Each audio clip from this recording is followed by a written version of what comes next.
Pakistan peoples party के जियालों को मुल्क भर में जागना होगा ताकि हम इस नालायक, नाअहल और सिलेक्टेड हुकूमत को भगा सकते हैं। अगर इस हुकूमत के सामने कोई खड़ा है तो सिर्फ और सिर्फ पाकिस्तान पीपल्स पार्टी के जियाले खड़े हैं। पाकिस्तान पीपल्स पार्टी वो वाहिद जमात है जो हुकूमत का मुकाबला कर रहा है, जो हुकूमत को तकलीफ पहुंचा रहा है। जहां हुकूमत आवाम को तकलीफ पहुंचा रहा है, जहां हुकूमत ने आवाम का जिंदगी में तकलीफ लाया है, वहां पाकिस्तान पीपल्स पार्टी का कारकुन सखर से लेके कश्मीर तक और सखर से लेके कश्मीर तक कठपुतलियों का मुकाबला कर रहे हैं। जहां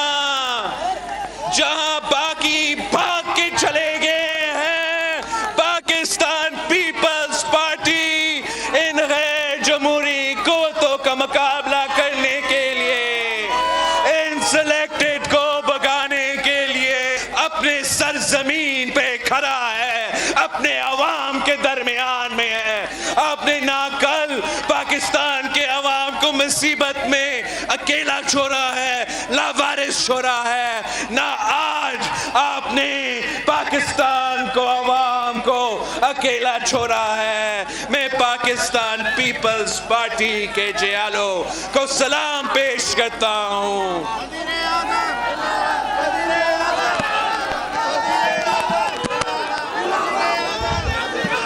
अगर हुकूमत को कोई तकलीफ है तो पीपल्स पार्टी से है।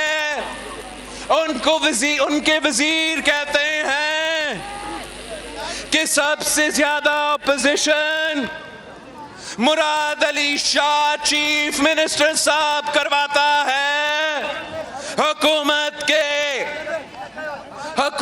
के वजीरों के मुताबिक इस नाकाम तरीन सिलेक्टेड हुकूमत के सामने अगर कोई रुकावट है तो पाकिस्तान पीपल्स पार्टी का वजीर आला है।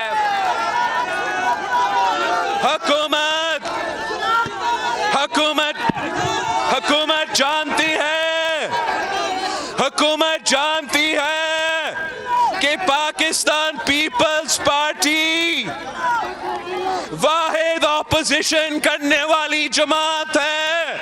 हुकूमत जानती है कि असल में मुकाबला जियालों से है, ना पटवारियों से है, ना मौलाना से है, वो आपसे है। यही तो वजह है कि सखर का खुर्शीद शाह आज भी पाबंदे सलासल है। यही वजह है कि पीपल्स पार्टी का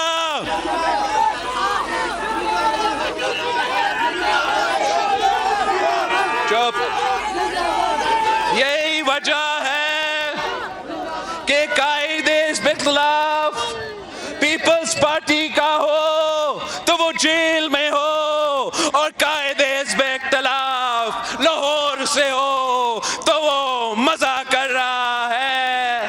असल में हुकूमत जानती है कि आवाम की बात जियाले करते हैं। कठपुतलियों और दहशतगर्दों और आमरकों के मुकाबला जियाले करते हैं तो वो जियालों को तकलीफ पहुंचाने की कोशिश कर रहे हैं। मेरा हुकूमत के लिए पैगाम है, मेरे हुकूमत के लिए पैगाम है, ये आपका पहला और आखिरी हुकूमत है। उतना जुल्म करो जितना तुम खुद बर्दाश्त कर देते हो,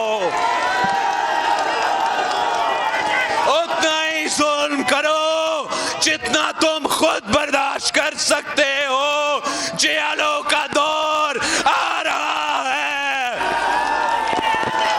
जियालो का हुकूमत बनने वाला है। हम ईंट का जवाब पत्थर से देंगे। आप हमारा एक खुर्शीद शाह को बंद करके रखे हैं, आप खुद बताएं, नियाजी साहब बताएं वो कितने दिन जेल में गुजार सकता